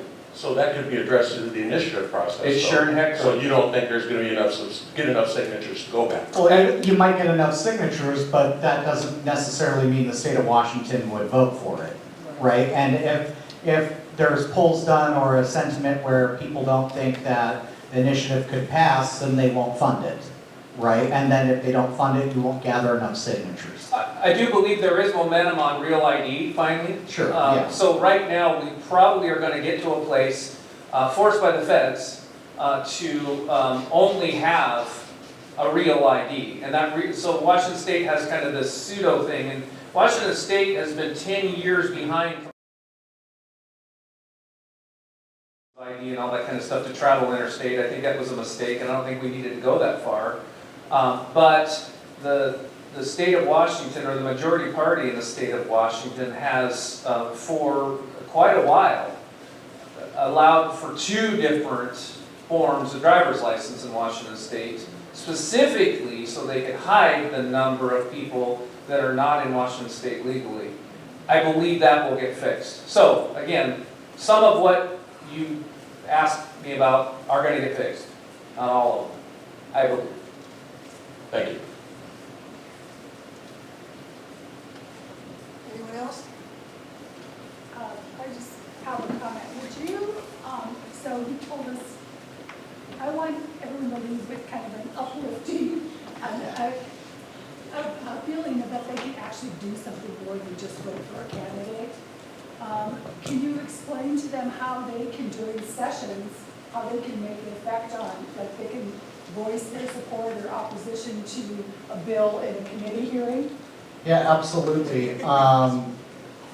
That's a great question, and I'll tell you just a little, close your eyes and step inside my. Oh, she wants to, oh yeah, sorry, let me repeat it. She wants me to explain how people can be more involved other than just voting for their preferred candidate. And that's a great question because it actually matters a lot. So, we mentioned a little bit earlier, like, our local elected officials, like we'll text them, or call them, see where they're at on certain legislation, get their opinions. Our government is a system of inputs and outputs, and you only get good outputs when you give good inputs, right? So at the end of the day, we got people like Cynthia who I will sit down in committee, any one of my committees, and I will open up this system called CAPS. I can't remember what it stands for, but it's like our kind of legislative system. You can look at the bill, you can look at the bill report, the summary, you can look at the whole text of the bill, the changes to it, you can look at amendments, and then you can look at who's testified pro, who's testified con, who's testifying in person, or virtually through Zoom, so you don't even have to leave Hoodsport. You don't have to leave Potlatch, you don't have to leave your home to testify in committee now, so if you have a bill you're following or have some extra time, you can log into Zoom. It's actually pretty easy, a lot of people do it now. Or if you don't have time for any of that, you gotta go to work, and the committee's during work time or something like that, Cynthia will do this, just drop a written comment, a couple paragraphs why you support or oppose the bill, and hit send. And when I pull up the bill, I can see all those written comments, I can see who's in my district, so I can separate who's in my district, who's not. I can see who's pro and con. I see Cynthia all the time. But yes, she is doing her best to be an active, engaged citizen, right? And if there was more people to do that, that would be great. And sometimes I don't think people realize how actually simple it is. You don't have to weigh in on every bill, but pick a few that you like, right? Maybe pick one time the whole session to testify on something you really are passionate about in committee. Watch TVW. I think when I got elected and Julie in the back started watching me on TVW, she was like, whoa. I didn't understand how that all of this was happening, right? So I think, she got a new perspective just watching TVW and some of the times off. But those are the options available to you, and if you have the time and the means, during the session, come down to Olympia and visit with me and Danny. That's your office, not ours. Our name might be on it, but it's your office. It says 35th District, that means you, right? And so we love it when people come down to visit. We bring them tours around the Capitol, we bring them to like kind of the secret places, right? We do pictures on the floor if you want, and all sorts of stuff to do down there during the session, and it's usually pretty buzzing, right? People that have been down there during the session know how busy it can be, especially on the first floor of the J-Law building. So, yeah, please be involved, and it's easy. It's all on the Washington Legislature's website. It's actually super easy to comment on bills now. It's pretty intuitive, and I think they even have a thing that teaches you how to do it if computers aren't really your thing. I have just one comment. So it's kind of hard to know what's going on unless you have resources. And I belong to Conservative Ladies of America, I think it is, and they have specific emails I get that pertain to what legislation that's going through the session pertaining to Washington, and they'll give you their opinions. Vote pro for this, pro for that, con for this, con for that. And you just follow the leads, follow the cues, and I do that a lot during session. So, yeah, absolutely. I mean, to be quite honest, in the last session, which was a short session, there was like over 1,000 bills. And so sometimes if it's not in my committee, there's just no human way for me to know every bill, right? And so, but we see if it even trickles out of committee to the floor first, right? Because it might be in a different committee than I'm in. But there's things in me, Dan, Drew, and Drew McEwen, our senator, couldn't be here tonight. We're all on different committees, so we spread ourselves out pretty good on the issues, right? So we can tackle multiple different areas. But we have our legislative websites where you could kind of subscribe on there and get like weekly updates pretty much during the session on different bills, either our bills that we're working on or things that we're red flagging, like this is a bad bill, or different things in our committees or different things happening in Olympia. And it's not always just emails either. We're doing videos on YouTube. Our caucus has a YouTube channel. And of course, at least I'm pretty active on social media as well. Follow me on Twitter for a fun time. But, so I mean, it's impossible to like be on top of everything and always be out there, but like that's one way, aside from the different organizations like you talked about who will weigh in on certain bills, like you can also follow us and get our email updates in your email from time to time during the session. When is session? You can also sign up for an account with WashingtonVotes.org, which I really believe in Washington Votes. As a matter of fact, I log in and I'll flag all of my bills, and I'll get a text message, because it'll more instantly come up on there than the email I'm going to get from the committee clerk that my bill is coming up for a hearing.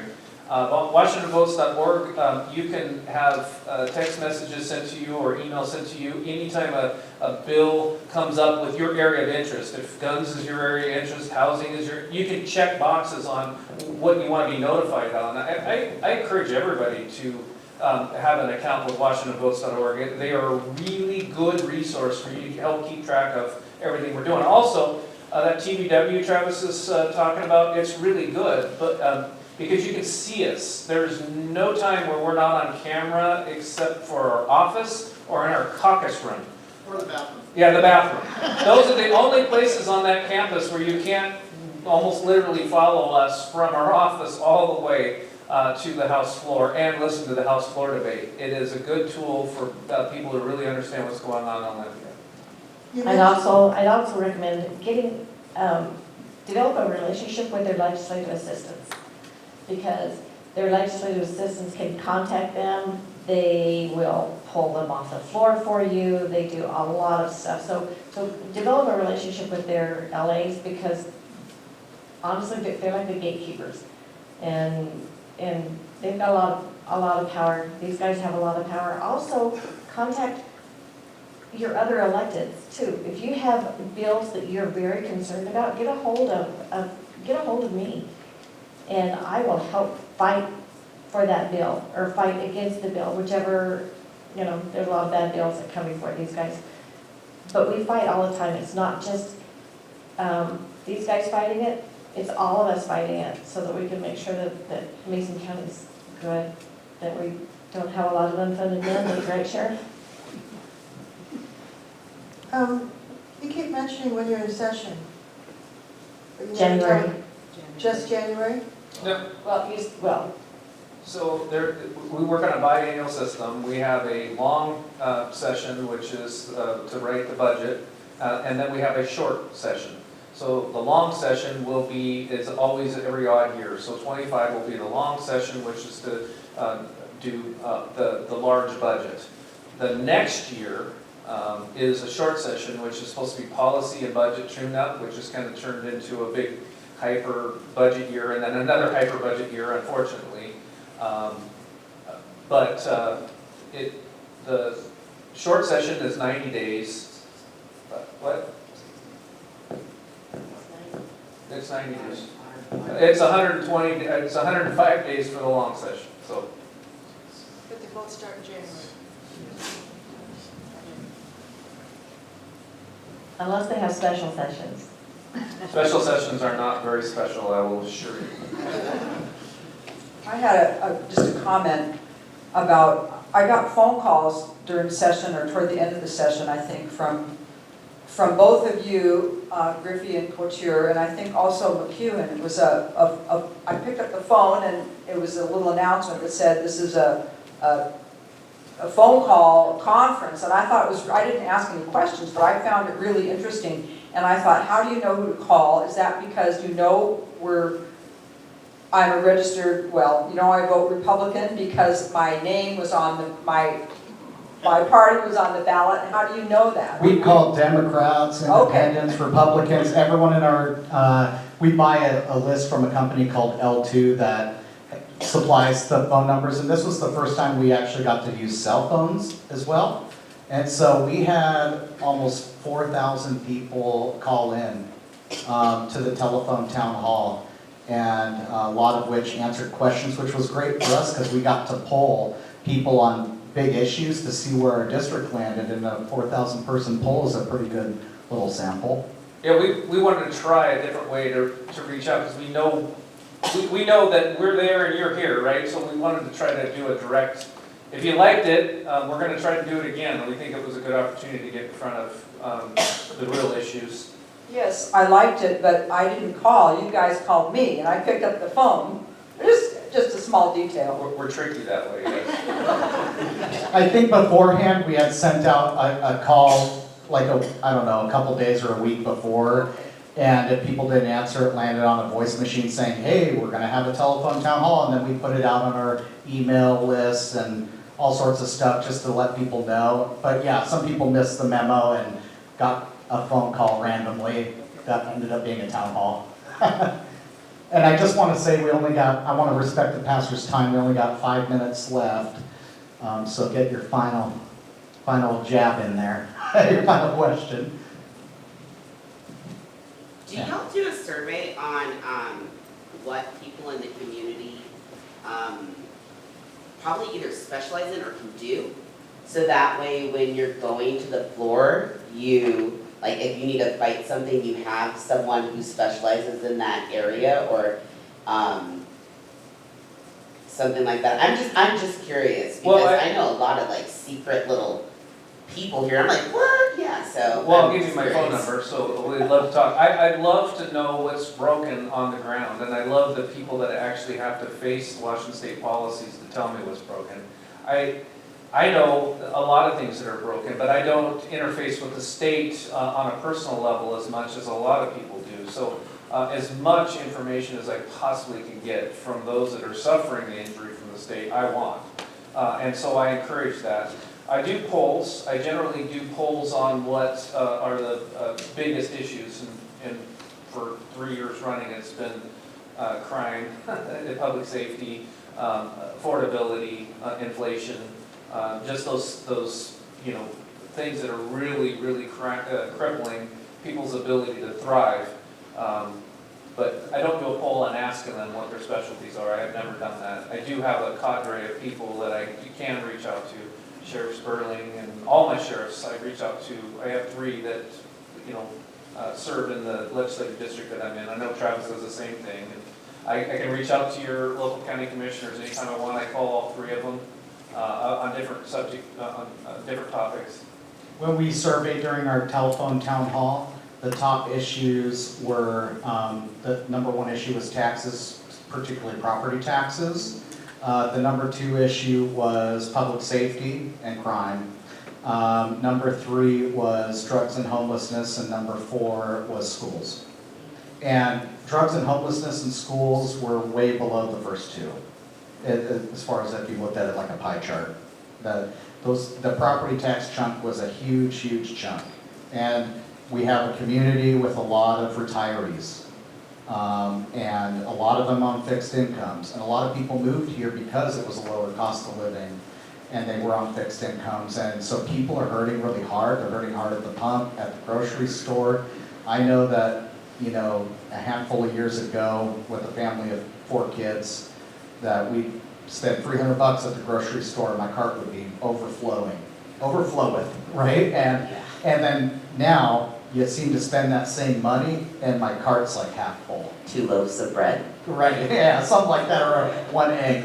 So, I mean, yeah, it's tough, and I mean, it's hard to know everything, and as far as getting to experts, I mean, you end up doing a lot of tours and a lot of learning and listening, right, and meeting a lot of new people, and not just Mason, but Thurston and Kitsap County for our district as well.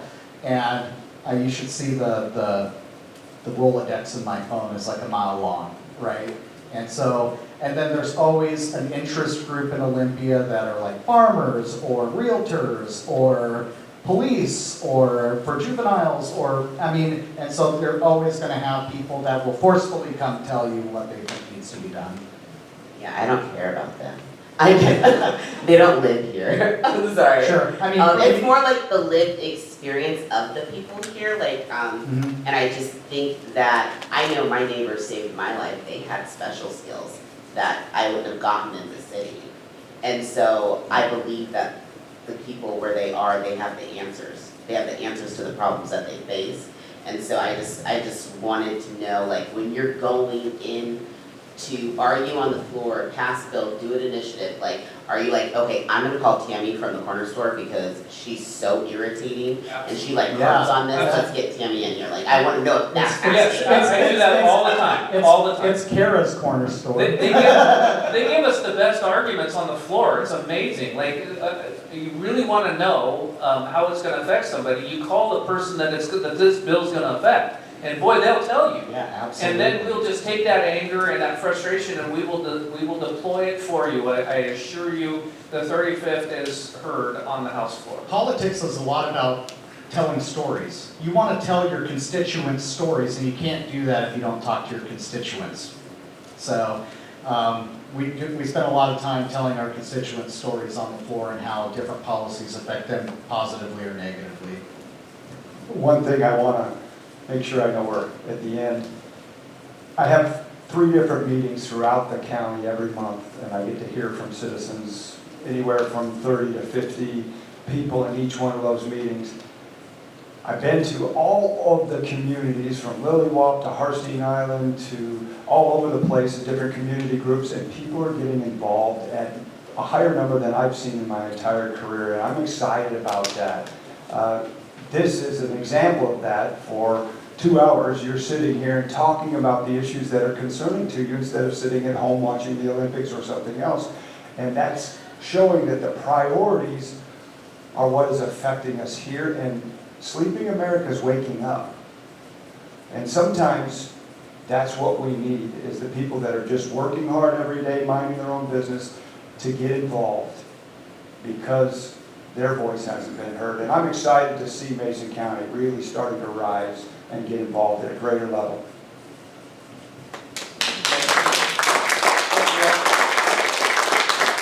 Thank you, Pastor.